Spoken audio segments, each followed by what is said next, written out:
This kind of came out of nowhere. We got the announcement that we're going to be getting a live action Naruto movie. And, that's one of those popular animes. Um, and it's going to be directed by Destin Daniel Cretton. And if you don't know that name, you should be familiar with him because he's the director behind Shang-Chi, which was one of the better Marvel movies. I think when you look at Phase 4, and Phase 4 is notorious, the notoriously known as the phase in Marvel where a lot of fans were losing their hope, Shang-Chi was one of those bright hopes where I was like, oh, these are the movies we want to see you make. This is the fun stuff.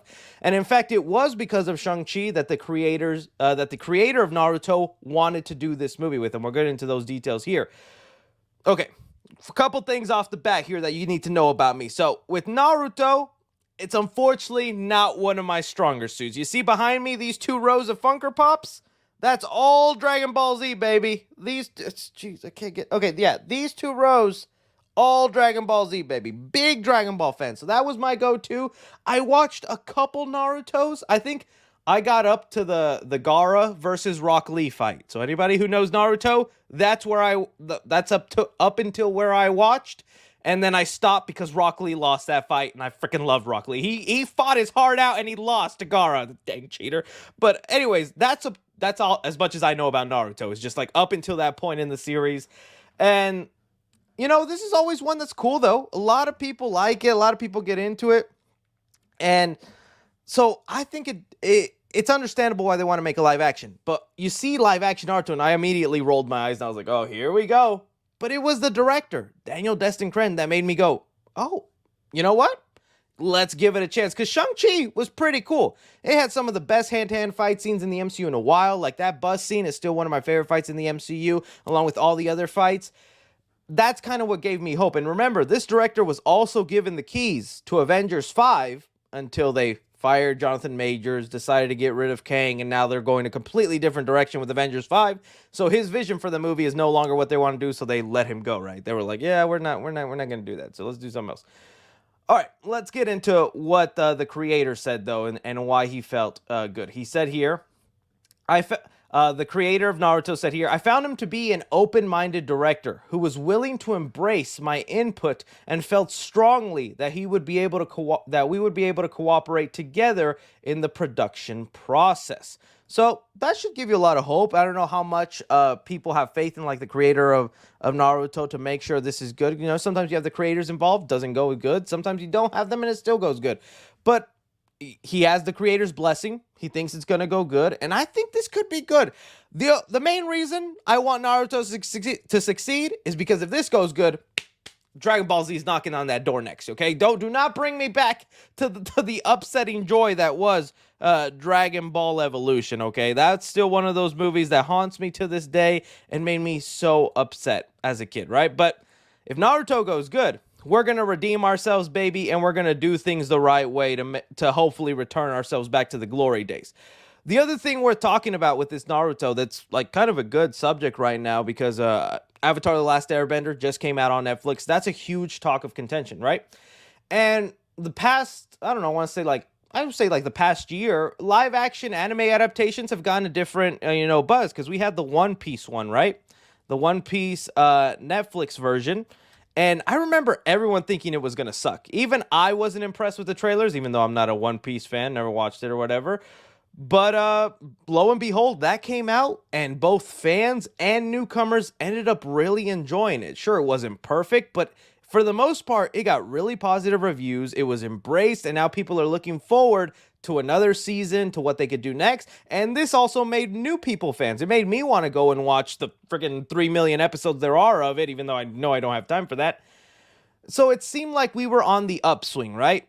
And then this Friday, or just yesterday, Avatar The Last Airbender on Netflix came out, which was another series that people were like, is this going to go good? Is this going to go bad? Now, I'm going to be honest with you here. I have not watched it yet. I want to. I got to spread some time to see it yet, but I have been very much seeing the reactions online, and man, are they interesting, because it seems like if you're a big fan of the animated show, Avatar The Last Airbender, this thing is maybe going to piss you off. That it's not the greatest adaptation. That there's still some fans that really like it, but I've been seeing a lot of fans complain that they changed major character arcs, and strong points that were like so specific in the anime that meant something, and then they just completely blew past that in the show. And that's interesting to me because I feel like I have not seen enough people who haven't seen the show, which is I'm gonna be one of them because I watched a couple episodes of the cartoon as a kid, but you didn't have Netflix or just to be able to see them all back to back. So I would see one show, then I'd see another episode that was like 5 episodes later. I didn't see it concurrently, so that's why I didn't stick with it as a kid. But basically, what I'm saying is it's hard to make fans happy when it comes to these live action adaptations because it's like that sweet spot about covering important points in the anime and then translating them not only just into a show where you have much more time, right? 10 hours or 8 hours, depending how long your show is. Now you only have 2 hours, 3 max if you want to do that. That is very, very difficult. Now, I think the saving grace of this could be the action sequences, right? And technology has come a long way. Even the Netflix animated stuff looked pretty good. I saw people complain about the Avatar Last Airbender effects. All the effects I have seen from the trailers and clips online of people who hate it, I think all the effects in Avatar Last Airbender look pretty great or good enough. Some of us forget the TV shows did not used to have these movie budgets. So, I don't know. It makes me curious to see how they pull this off. Because I know how many Naruto episodes are there?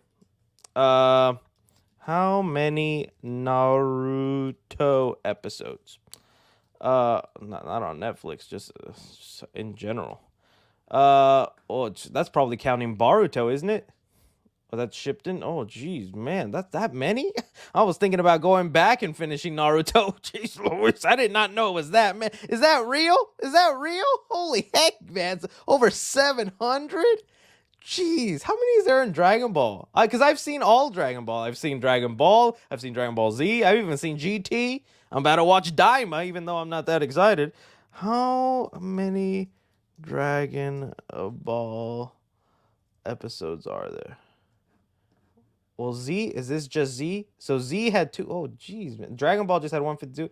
Man, Dragon Ball, y'all need to catch up. How are there that many episodes of Naruto? Jeez, that scares me. Well, you know what? Maybe that's good. Because freaking One Piece had freaking what? The 1,000-some episodes and whatnot, and they made that first season work. But then again, this is a movie. See, like, this is just difficult. Either way, though, I do have faith mainly because of the director. Daniel Destin Cretton is what is getting me actually excited for this as just a very casual Naruto fan. I want to see all the classics get, I do know like Naruto, Sasuke, I like Rock Lee. Tom Holland for Rock Lee. Put him in that bowl cut. He'd look so funny. Gaara is going to look cool. So, yeah, I think it could work. I'm gonna look forward to it. I think the next live action adaptation I'm actually looking forward to is the My Hero Academia one, because My Hero Academia is getting a live action Netflix adaptation. Although there's been a lot of mixed reports on that. Some have said it's going to be a show, and then I saw some scoopers say that it's going to be a movie. So we don't even know, show, movie, or whatnot. Who knows? But I think this could go good. The action for sure is going to look great in this adaptation. Let's just see if the fans are happy with the story. That's what I'm curious about. All right. So there you go. Your Naruto update. Let's hope that goes good, man. Let's hope that goes good. All right. Let me see what we go into next.